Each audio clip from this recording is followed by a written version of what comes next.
Good morning, everybody. Craig DeLeo here, and I wanted to talk about the incident that happened in Colorado and how Mr. Clyde says this is our reason why we need mass deportations of illegal immigrants. Now, specifically when it comes to the individual in Colorado, I question the fact that he is not what we call an illegal immigrant because, well, one, the fact that illegal immigrants are only they're sub 5% of our population.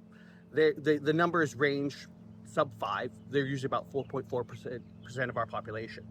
And that is what it is. But one of the things that I call into question that has come up is the fact that this individual had a work permit. Now, I'm not sure if those of you that don't know some of the details about this individual that I call into question is the fact of one, he came here on a B1, B2 permit. Now, a B1, B2 permit is a tourist visa. Okay, now a B1, B2 visa is a tourist visa. It's only good for about 6 months. You're only allowed to be here for about 6 months on a B1, B2 visa. Now, after your B1, B2 visa expires on 6 months, you're supposed to depart. And USCIS and ICE and all these wonderful agencies are supposed to track this. Now, one of the things that has come up is the fact that he had a work permit. Now, this is an interesting caveat. Now, some people have said he got this feloniously. Now, I have questions about this specific part. Now, when you say he has a work permit, this is something that you're not allowed to have until you've been here for a year. And it used to be 9 months. It changed during COVID from 9 months to 1 year. But you're not allowed to have it until you've been here for 9 months or to a year. It said it changed for 1 year underneath another status and in a limbo status of another type of application status. Usually, and most of the people who I know who are one of these status are using an asylumee status, and it's usually a USCIS limbo status. I know people who are on a work permit in a pending status awaiting an asylum plea. These are not illegal people. These are not people who are here illegally. They're here actually in a pending asylum plea status. So my question is what was his actual status? Because if he had a work permit, he is actually known to USCIS and is not undocumented. That suggests to me that we knew about him. And my question is where was the failure? Because yet again, this points not to he was here illegally, but my question is why was he not being monitored?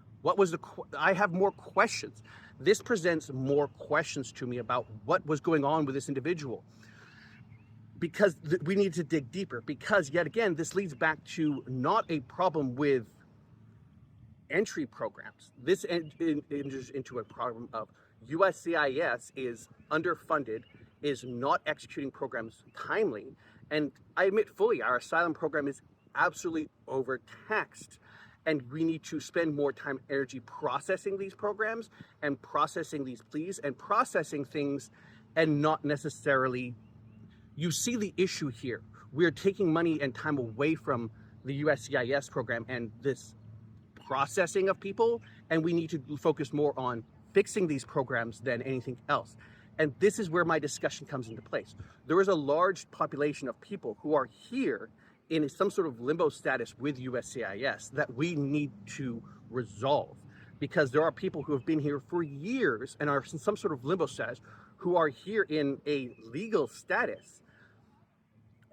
And I point out the fact of people who are here, who have come here, are put in these limbo statuses that are, and I guarantee you, he most likely was here on an asylum plea who probably should have been processed and made to depart. And again, this goes back to the same discussion I put with firearms, is the fact that we have a mental health crisis in the country, and the fact that if people want to do harm, they're going to do harm. We need to do things to try to catch these people before they do harm.